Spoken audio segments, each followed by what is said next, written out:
ازيكم يا جماعة، عاملين ايه؟ يا رب تكونوا بخير. معاكم محمد ياسر من قناة موي استوديو. هنرجع مع بعض في ألعاب رمضانية ممكن تلعبها قبل الفطار أو بعد الفطار، وهنرجع مع بعض في الحلقة دي بلعبة عن الطفولة في عالم مشوه، وهي لعبة Little Nightmares 1 و 2. اللعبة هنا بتخليك تمر بتجربة غريبة جدا، خصوصا ان انت بتبقى شخصية صغيرة خالص في عالم كبير، وده بيديك إحساس بعدم الراحة وعدم الأمان، خصوصا ان الشخصيات اللي في اللعبة دي شكلها غريب أوي مشوه.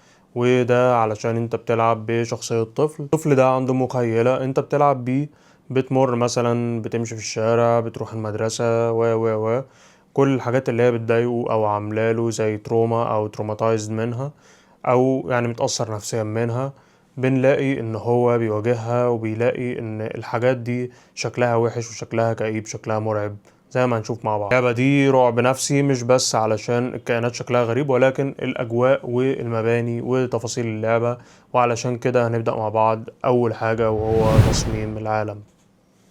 تصميم العالم بيبان قوي مميز في ان هو مبني على مباني مايلة جدا، مباني مكسرة، شوارع فاضية، شخصيات شكلها غريب، وكمان إضاءة مظلمة والألوان لو ساتوريتد. كل ده بيدينا إحساس بعدم الراحة، وفي نفس الوقت بيدينا تجربة رعب نفسي فريدة من نوعها، خصوصا لما يبقى التيم اللي عامل اللعبة هو تيم مميز جدا وعامل اللعبة بمنتهى الاحترافية. والمباني المايلة دي طبعا بتبين عدم اتزان العالم، وطبعا الشخصيات والأحداث اللي احنا بنقابلها بتبين عدم التزام العالم ده بالأخلاقيات، وإن هو عالم فاسد. ارجع معايا، ودايما هتلاقي اللعيب بتاعك أو الشخصية اللي انت بتلعب بيها شخصية صغيرة خالص في الكادر، وده عشان يحسسك إن انت بتلعب شخصية ضعيفة وهشة.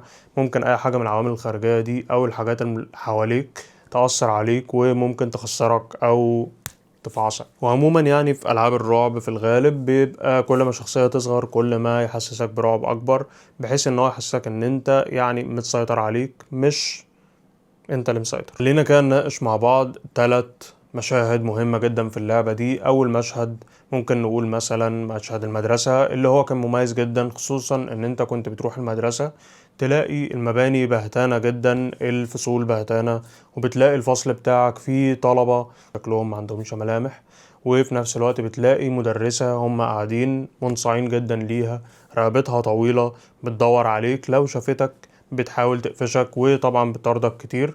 انت بتحاول ما تقفش منها، لان في الغالب الطفل عنده تروما منها او ما بيحبهاش او متضايق منها، وهي دايما متسلطة عليه، فهو شافها بالمنظر اللي احنا شايفينه ده. نروح لتاني مشهد مع بعض، وهو مشهد الشخصيات المليانة او المترهلة اللي بتاكل بشراهة.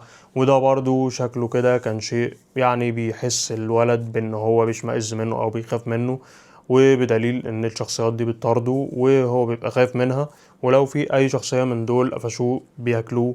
وطبعا هو ما يحبش ان هو يتاكل من شخصية زي دي، ولا حتى يحب ان هو يتاكل، وعشان كده بنلاقي ان دي حاجة او سين تروماتايزنج ليه هو شخصيا. هنروح مع بعض لاخر سين، وهو سين رقم 3، اللي هو بنلاقي فيه سلندر مان بيظهر في اكتر من مشهد، مش مشهد واحد بس، وانه هو بيطارده بخطوات واثقة كده وغامضة بطيئة، تحس ان هو يعني عارف كويس جدا ان هو يوصل لك، وعمال يطاردك وعمال يعني بيحاول يقفشك بغموض شديد جدا. انت مش فاهم هو ليه منظره كده، ليه طويل او انت مش شايف وشه، وليه بيحاول يجيبك. كل ده بيفرق معاك، وطبعا مع سير الاحداث والقصة انت تعرف مين هو سلندر مان وهتعرف كل حاجة. فطبعا هتلاقي ان كل تصميمات اللعبة في تصميم البيئة عبارة عن حاجة بتحسسك كده بشعور موحش أو شعور صعب كده يخوف، خصوصا المدرسة اللي هي دايما بتحسسك إن هي مكان أمان، ولكن لما تشوف المدرسة في اللعبة دي تحس إن هي سجن، من الألوان والمناظر اللي هي الأشكال المشوهة والحاجات دي كلها. تلاقي دايما الألوان بهتانة، اللون الأصفر، الرمادي، وممكن حتى اللون الأخضر.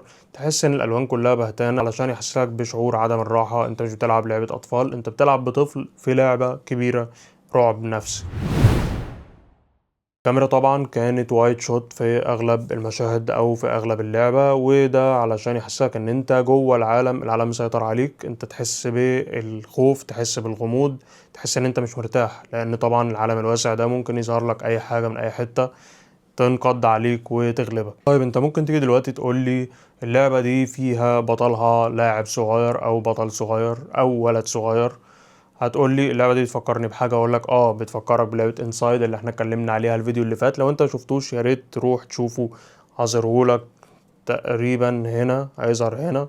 دوس على اللينك فوق واتفرج عليه، ان شاء الله هيعجبك. احب ان انت تعرفني رايك.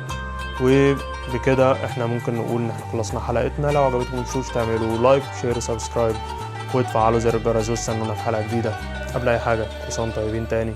سلام.